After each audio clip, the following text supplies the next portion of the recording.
Законот на ВМРО ДПМН за владините реклами, предложен на работната група, представува брутален напад врз независноста на медиумите.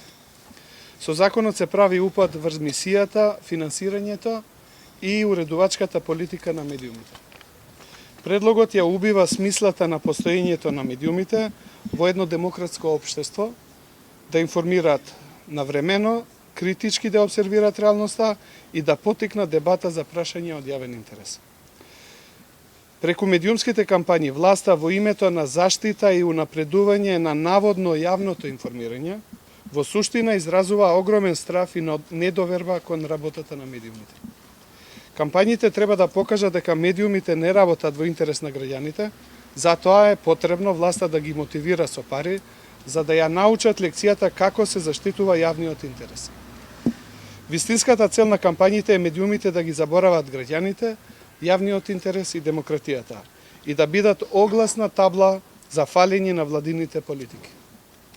ВМРО ДПМН за јавен интерес ја прогласува секоја активност на владата и на јавните институции, тековни и идни активности на владата, цели и очекувања на владини политики, проекти и активности на владата, законски измени и фискални политики. Тоа во превод значи со јавни пари да продолжи и да се засили промоцијата на партиската програма. Со овој закон власта со пари на граѓаните планира да ја легализира, прошири и надгради корупцијата во медиумите со цел да ги контролира и да ја задуши секоја критика во медиумите. Освен тоа, законот доделува надлежност на агенцијата за медиуми што не е предвидена во законот за аудио и аудиовизуелни медиумски услуги, ниту е својствена во демократски земји. Никаде во Европа медиумскиот регулатор не одобрува јавни кампањи, не одлучува за нивната дистрибуција во медиумите и по која цена тие ќе се објавуваат. Ниту пак пресметува проценти и удели за учество на пазар, што е прашање на медиумската индустрија.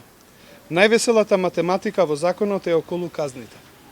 Ако владата и јавните институции вон закон објавуваат информативни кампањи, нема да сносат кривична одговорност, туку ќе бидат казнети со парична казна до 3000 евра.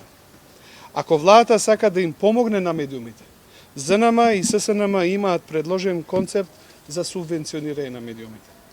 Ги повикуваме СДСМ, ДУИ и ДПА, како и Европската унија и Соединетите Американски држави, категорично да го отфрлат ваквиот предлог на ВМРО ДПМН и одлучно да се заложат за идеите на посредникот Питер Ван Хојте како системско решение кое создава услови за слободни медиуми.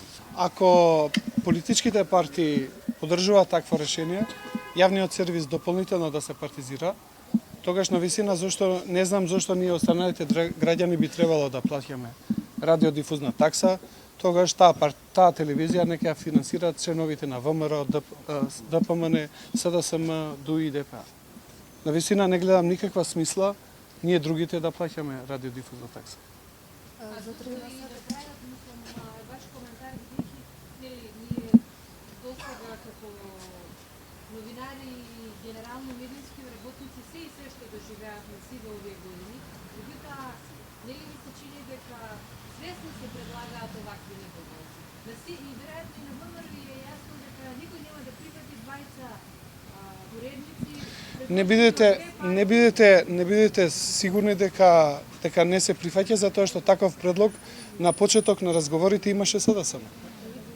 Да, така да мислам дека имаме надеж дека меѓународниот фактор кој што на некој начин е гарантор на договорот од Пржино нема да дозволи такви партиски решенија кои што навистина на некој начин ќе ја убијат и последната надеж дека македонската радиотелевизија може да стане јавен сервис на граѓаните. Ние ќе останеме во консултација со ССНМ и ако гледаме дека навистина нашите ставови не се зема сериозно во предвид, ние секоја форма на демократска форма на изразување на незадоволство ќе искористиме и ќе вршиме притисок врз оние кои што треба да донесуваат одлуки да на некој начин ги коригираме нивните политики.